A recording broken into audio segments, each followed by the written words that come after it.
എന്നും കഴിക്കുന്നതിന് വ്യത്യസ്തമായിട്ട് നല്ലൊരു ബ്രേക്ക്ഫാസ്റ്റ് ഉണ്ടാക്കി നോക്കിയാലോ. ഭയങ്കര സിമ്പിളാണ് കേട്ടോ ചെയ്യാനായിട്ട്. അപ്പോൾ എല്ലാവരും ഒന്ന് ട്രൈ ചെയ്ത് നോക്കുക.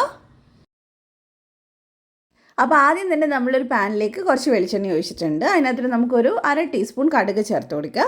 അതൊന്ന് പൊട്ടി വരുന്ന സമയത്ത് നമുക്കിതിനകത്തോട്ട് ഒരു സവാള ചേർത്ത് കൊടുക്കുക. അത്യാവശ്യം വലുപ്പമുള്ളൊരു സവാളയാണ്, മീഡിയം ആണെങ്കിൽ 1.5 എടുക്കാം കേട്ടോ. പിന്നെ ആവശ്യത്തിനുള്ള ഉപ്പ് ചേർത്ത് കൊടുക്കുന്നുണ്ട്. ഇനി നമുക്കിതിനൊന്ന് വഴറ്റിയെടുക്കണം.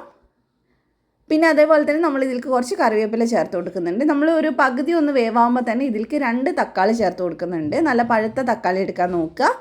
അപ്പോൾ നല്ലപോലെ നമുക്ക് മിക്സ് ചെയ്ത് ഇതിനെ നന്നായിട്ടൊന്ന് വഴറ്റിയെടുക്കുക. തക്കാളിയൊക്കെ ഒന്ന് ഉടഞ്ഞ് വരണം. ഈ ഒരു പരുവാകുമ്പോൾ നമുക്ക് ഇതിലേക്ക് പൊടികളൊക്കെ ചേർത്ത് കൊടുക്കാം.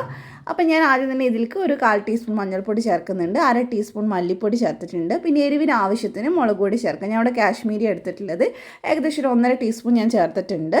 പിന്നെ അതേപോലെ തന്നെ ഒരു 1/4 ടീസ്പൂൺ ഗരം മസാലയും കൂടെ ഞാൻ ചേർത്തിട്ടുണ്ട് കേട്ടോ. ഇനി പച്ചമണം മാറുന്നവരെ നമുക്കൊന്ന് വഴറ്റിയെടുക്കാം.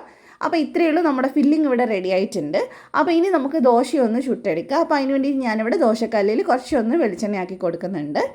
നമ്മുടെ ഉഴുന്ന് ദോശേൻ്റെ മാവുണ്ടല്ലോ, ആ മാവാണ് നമ്മളിന്ന് ഉണ്ടാക്കുന്നത്. മസാല ഊത്തപ്പാണ് കേട്ടോ. നന്നായിട്ട് ഹോൾസൊക്കെ വരുന്ന സമയത്ത് മേലെ ഒന്ന് ചെറുതായിട്ടൊന്ന് വേവുമ്പോൾ നമ്മൾ ഉണ്ടാക്കിയിട്ടുള്ള ഫില്ലിങ് കുറച്ച് ഇതിൻ്റെ മേലെ ഒന്ന് വെച്ച് കൊടുക്കുക. ഇതിന് കൂടെ കറിയൊന്നും ആവശ്യമില്ല, കഴിക്കാൻ വളരെ ടേസ്റ്റിയാണ് കേട്ടോ. അപ്പോൾ ഇനി നമുക്ക് ഈ സൈഡ് ഒന്ന് ചെറുതായിട്ടൊന്ന് മറിച്ചിട്ട് നമുക്കൊന്ന് വേവിച്ചെടുക്കണം.